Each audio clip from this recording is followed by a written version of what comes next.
જન્માષ્ટમીનો તહેવાર નજીક આવતા જ બજારમાં કૃષ્ણ પ્રેમીઓ માટે વિવિધ વસ્તુઓનું વેચાણ શરૂ થઈ ગયું છે. ખાસ કરીને ઠાકોરજીની સેવા કરતા પરિવારો માટે માટીની ગાયનું વિશેષ મહત્વ જોવા મળે છે. રાજકોટના પંકજભાઈ દ્વારા પાકી માટીમાંથી બનાવવામાં આવતા નાના ગાયો અને જન્માષ્ટમીની પહેલા માંગ વધી જાય છે. 4.5 ઇંચથી 5 ઇંચની ગાયોને લોકો પોતાના ઘરના મંદિર પાસે રાખીને ઠાકોરજીની સેવા અને શણગારમાં ઉપયોગ કરે છે. જન્માષ્ટમી એટલે ભગવાન શ્રી કૃષ્ણના જન્મોત્સવનો પાવન તહેવાર.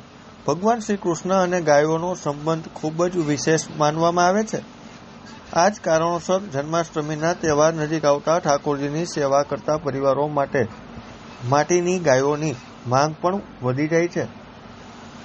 રાજકોટમાં પંકજભાઈ છેલ્લા ઘણા સમયથી માટીમાંથી સુંદર ગાયોની મૂર્તિઓ બનાવે છે અને જન્માષ્ટમી દરમિયાન તેમની આ હસ્તકલા લોકોનું ધ્યાન ખેંચે છે. પંકજભાઈ જણાવે છે કે જન્માષ્ટમીનો તહેવાર નજીક આવે ત્યારે ઠાકોરજીની સેવા કરતા લોકો માટે માટીની ગાયોનું વિશેષ મહત્વ હોય છે. તો ત્યારે જુઓ અમારો ખાસ અહેવાલ. આ છે ને કોઈ તહેવારમાં ઉપયોગમાં આવે કે નહીં પણ મહત્વનું એ છે કે આ ગાયને ઠાકોરજીની સેવા કરતા હોય ત્યાં પધરાવવામાં આવે છે. ઠાકોરજીને જ્યારે સેવા કરતા હોય ત્યારે ઠાકોરજીને રમાડતા હોય તો એના માટે આ ગાય છે. અને જન્માષ્ટમી પણ આ લોકો વધુ લઈ જાય છે કેમ કે ઠાકોરજીને ગાય વધારે પસંદ છે એટલે ગાય પધરાવવામાં આવે છે ઠાકોરજીને.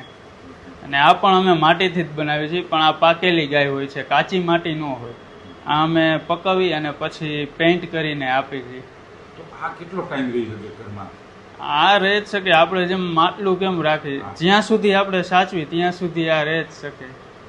હા, એટલે આપણે માટલું આમ પાકા થઈ ગયું હોય એ ટાઈપનું આવે. હા, એ ટાઈપનું જ છે. અને આપણે આને સાચવીને ઠાકોરજી જ્યાં સેવામાં બિરાજતા હોય ત્યાંથી આપણે ઠાકોરજીને સામે રાખી અને બધા ઠાકોરજીને રમકડાને એ પધરાવી એ રીતે આ ગાય પધરાવી શકે માટીની. આને પણ કલર પેઇન્ટ ની બધું? હા, આમાં પણ એક્રેલિક પેઇન્ટ જ અમે કરીએ છીએ. કલર એ વ્હાઇટ અને ઉપર અલગ અલગ ડિઝાઇનમાં જેમ કે એ રીતે બનાવી દઈએ છીએ. અને આની સાઈઝ કેવડી હોય? આની સાઈઝ ના અમારી પાસે અત્યારે આવડી જ છે, માની લો 4.5 ઇંચ જેવડી.